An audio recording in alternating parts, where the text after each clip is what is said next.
Hi, hello. Welcome to ninth standard English medium social science classes.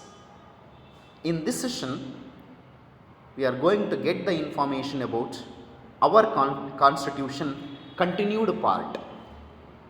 In this session, we are going to get the information about salient features of our constitution. So, among this, first one, written and lengthy constitution.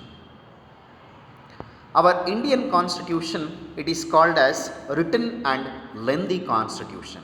You can see the picture, that is Prem Bihar Narain Raizad wrote the original constitution of India in his own hand.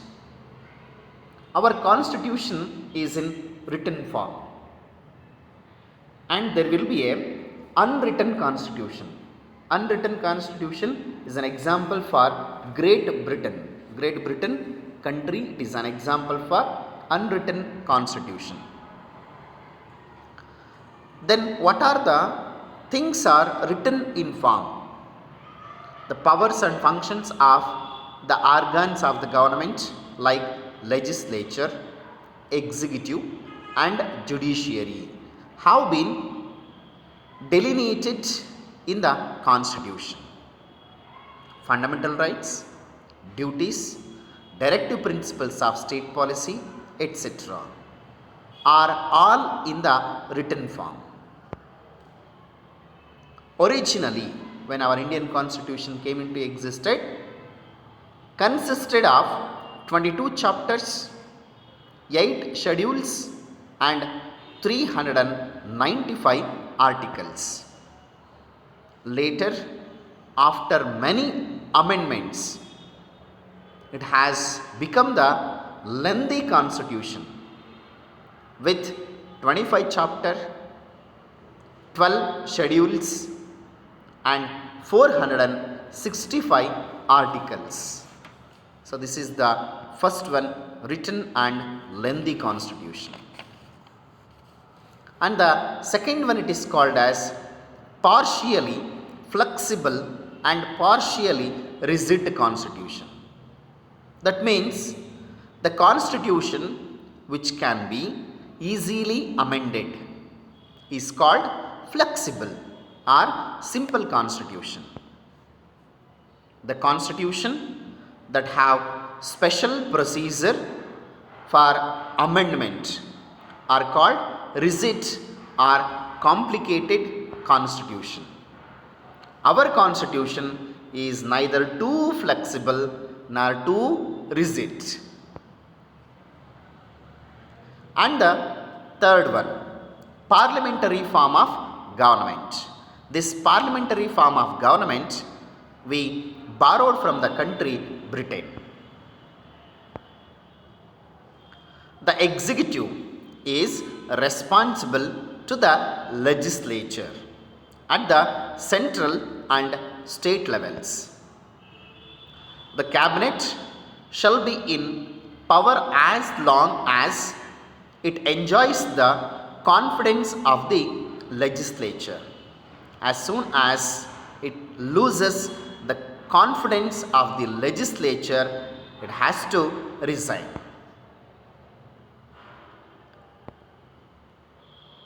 And the next, fourth one, republican system.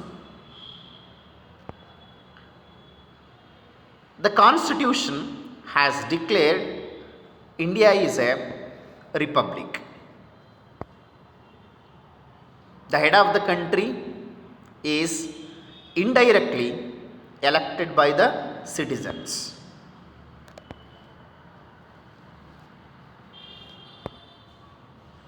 In India, the president is the constitutional head of state and he is elected. Then the fifth one, federal system of government. What is the concept of federal system? The administrative powers are shared by central and the state governments. That is called as federal system of government. Whereas central list has 100 subjects. That means like central government has to be take care of the subjects which will come under the central list. For example, you know that postal department, it is in central government. Railway department, it is in central government. Protection like defense of the country, it is under the control of the central government. So such kind of subjects, there were 100 were come under the control of the central list. State list, the subjects which will come under the state lists, like 61 subjects are there. So which are those subjects? Like for example, come to the our Karnataka, KSRTC, that is the responsibility of central government. Karnataka police, it is the control of our government. So such kind of subjects we used to call as state list. Such kind of nearly 61 subjects are there. And a concurrent list, it is the responsibility of both. That means central government as well as state government. Such kind of subjects are called as concurrent list. There were 52 subjects are there. Like health, it is the responsibility of the central government as well as state government. Education, it is the responsibility of the state government as well as central government. So these are will come considered as the concurrent list.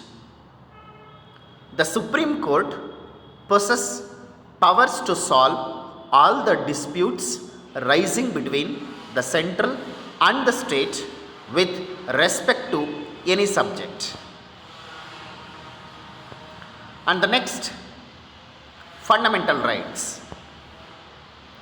So these fundamental rights we are borrowed from the country of USA.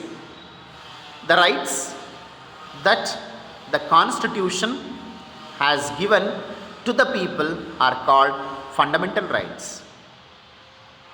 If the fundamental rights are taken away or endangered, the citizen can directly appeal to the High Court or the Supreme Court. These rights are listed in the third part of the Constitution. Fundamental duties. These fundamental duties we are borrowed from the country of Russia. So before that, let's come to the which are the fundamental rights. Right to equality, right to freedom, right against exploitation, right to freedom of religion, cultural and educational rights, right to constitutional remedies. So these are the 6 fundamental rights. Let's come to the 7th one, fundamental duties. These fundamental duties are borrowed from the country of Russia. Duties are our responsibilities towards our country. There are 11 fundamental duties have been delineated in the A part of 4th chapter under clause 51A of our Constitution. And the 8th one, directive principles of state policy. These directive principles of state policy are borrowed from the country of Irish or Ireland Constitution. Directive principles of state policy have been incorporated in the 4th schedule of our Constitution. These principles have been adapted from the Irish Constitution or Ireland Constitution. They are the basis for the establishment of social and economic equality. They are the basic principles required for the administration of the country. Yet, the government cannot be questioned by a court of justice if it does not implement them. When the government frames new laws, it should pay attention to these principles. And the next, ninth one, independent and centralized judiciary system. So this it has been borrowed from USA, America. Our judiciary is independent and centralized. The courts have the authority to give bold judgments in order to protect the rights of people. Neither the legislature nor the executive has the right to interfere with the working of the judiciary. The Supreme Court is the highest court in the land, and all high courts and subordinate courts function under it. And the next one, single citizenship. This borrowed from Britain Constitution. The Constitution makes provision for a single citizenship in order to curb narrow-minded provincialism and promote nationalism. The citizens of this country have the same rights irrespective of their place of birth or residence. The legislature possesses the power to frame rules in this matter. And the next one, adult franchise. All citizens above 18 years of age may exercise their right to vote, and it is symbolize the sovereign absolute power of people. And the 12th one, bicameral legislature. The central legislature is called Parliament. The Parliament consists two houses, the lower house Lok Sabha and upper house Rajya Sabha. Usually the upper house it is with red carpet and the lower house with green carpet. So now you can observe the pictures.